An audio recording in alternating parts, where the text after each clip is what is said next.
Welcome to Journey of an Aesthete, all about aesthetics episode 15. This one is unique in that I'm aboard an Amtrack train traveling from Michigan en route to my home in North Carolina. I'll show you some of the materials that they have here. You can see there's some foliage, fall foliage. Um,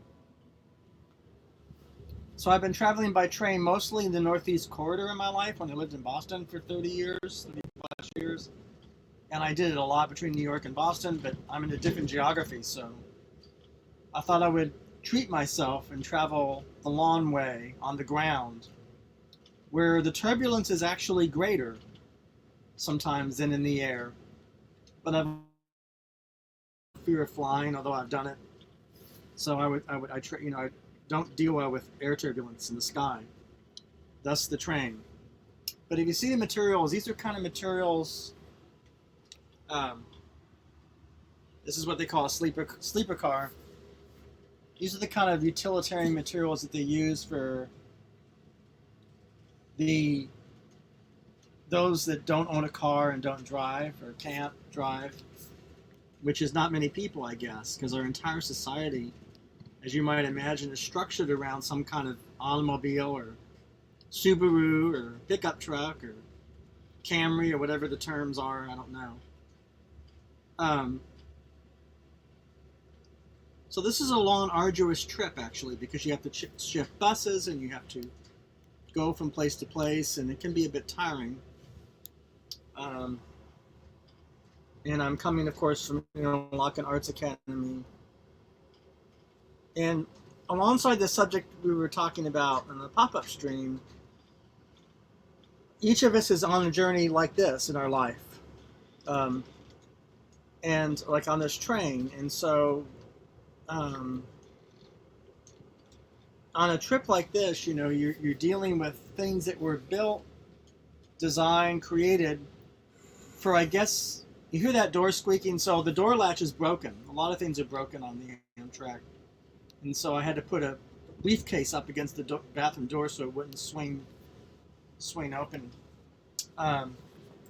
So what I was going to say is that these are things designed for millions and millions of people. So the materials, I'm no engineer, and I don't know, but it seemed a lot of hard,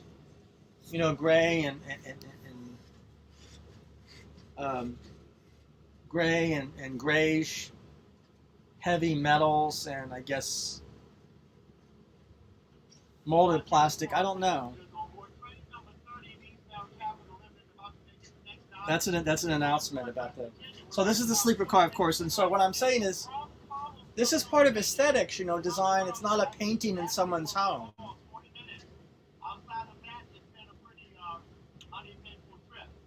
He says it's an uneventful trip. That's what he said. Make sure you have all personal belongings. So, it's not like someone that owns a Franz Klein, some wealthy patron of the arts, or Matisse.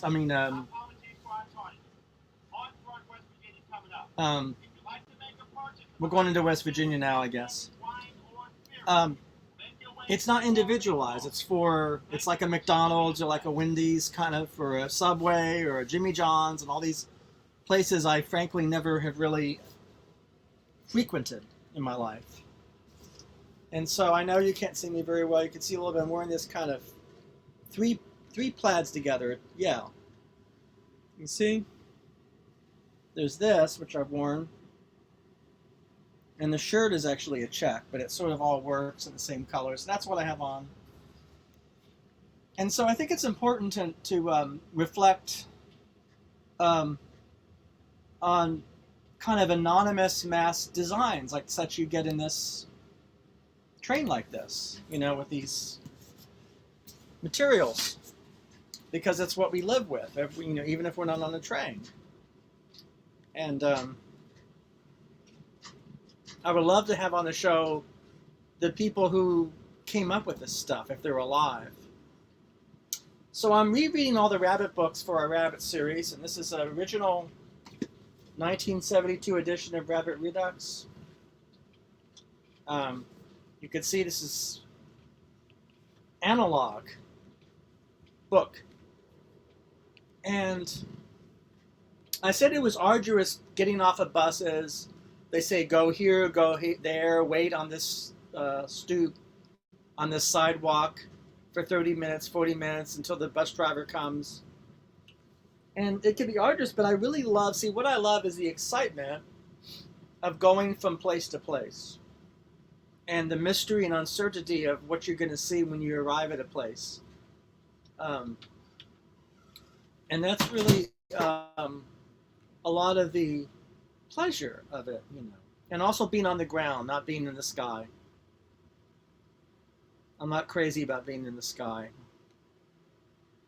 And so we're coming to a stop now, so maybe the internet connection will improve. This is, I guess, West Virginia.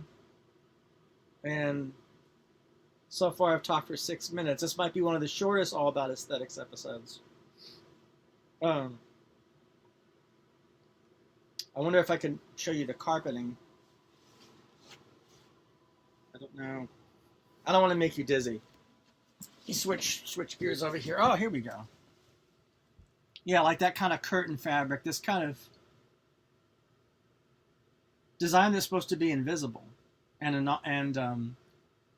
generic,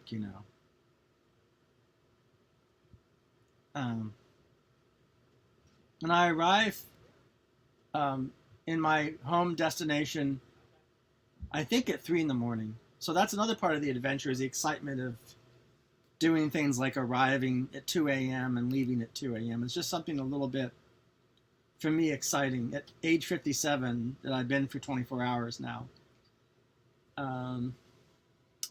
So, rereading Updike and thinking about travel and thinking about generic design. I'm always thoughtful of what Thomas More said about each individual person. He said on our podcast, on our episode, the second episode we did with him, each individual, unique human being can be educated.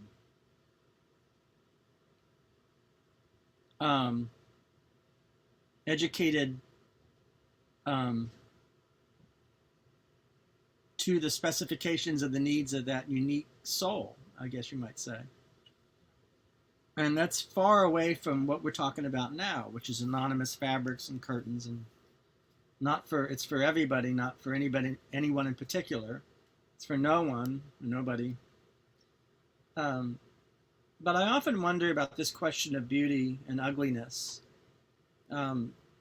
I've seen, frankly, some strong, I would say, considerable ugliness on this trip, in all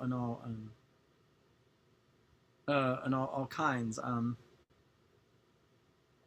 the other hand, I saw a 6-person Amish family a few hours ago, in the middle of the night, hanging out in a bus stop, and they were beautiful, actually, the Amish family. And you meet people, and we share the again, Hannah Arendt, one of the reasons why I like her so much is she emphasizes that we share the world with other people, and we have to figure out what to do about that fact, what we share and what we hold in common, which has come to the fore in a case of a hurricane where you're dealing with water, basics of life, oxygen, clean air, germs and bacteria with the pandemic,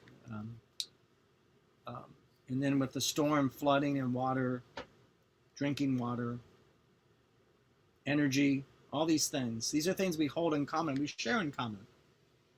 And maybe one day we can reimagine such things with a conscientiousness that we in fact do hold them in common, and that they are shared and ought not to be the province of just a small class of people with,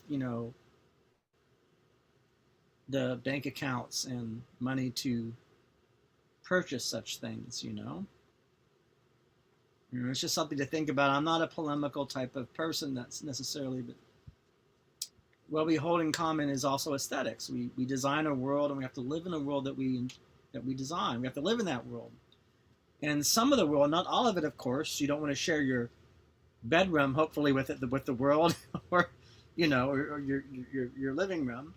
But we do share the air, and we do share oxygen. And the people on this train are sharing this design that was set up for everyone.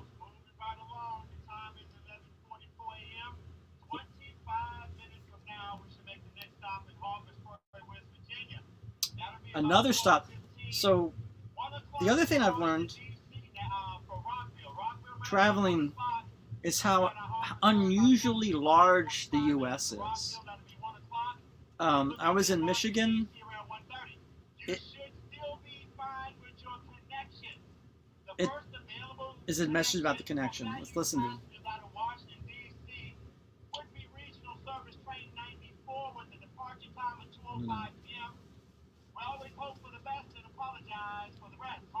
Hope for the best and apologize for the rest, is what he said. And what he's apologizing for is being 15 minutes late, which is really something. I've been on trains that are 8 hours late, especially way down south. South Carolina is really egregious about that, because the freight trains run everything and dictate to Amtrack down there, I think. I'm no expert. But the country's large, so you could be in one state like Michigan, and you could spend 8 hours going from town to town on a bus. It's almost like it's California, and we're stuck here in Virginia before we get to D.C. I should give a shout out. One of my favorite works of design is the station in D.C. I think it's Union Station. It's beautiful, just beautiful. I love that station. It's one of the great stations in the United States. And I'll be there in half hour. So I do hope you able to watch this episode, because it's unusual. I'm not in my living room. I'm not at my piano.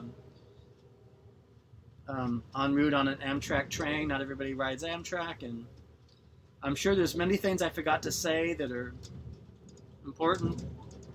And I'm sure I said some things that maybe to you aren't very important. But I do my best, and hopefully next time I see you, we'll be back in my home at my Steinway piano. And peace and safety here for Journey of an Aesthete podcast. Mitch Hampton saying bon voyage. Thank you.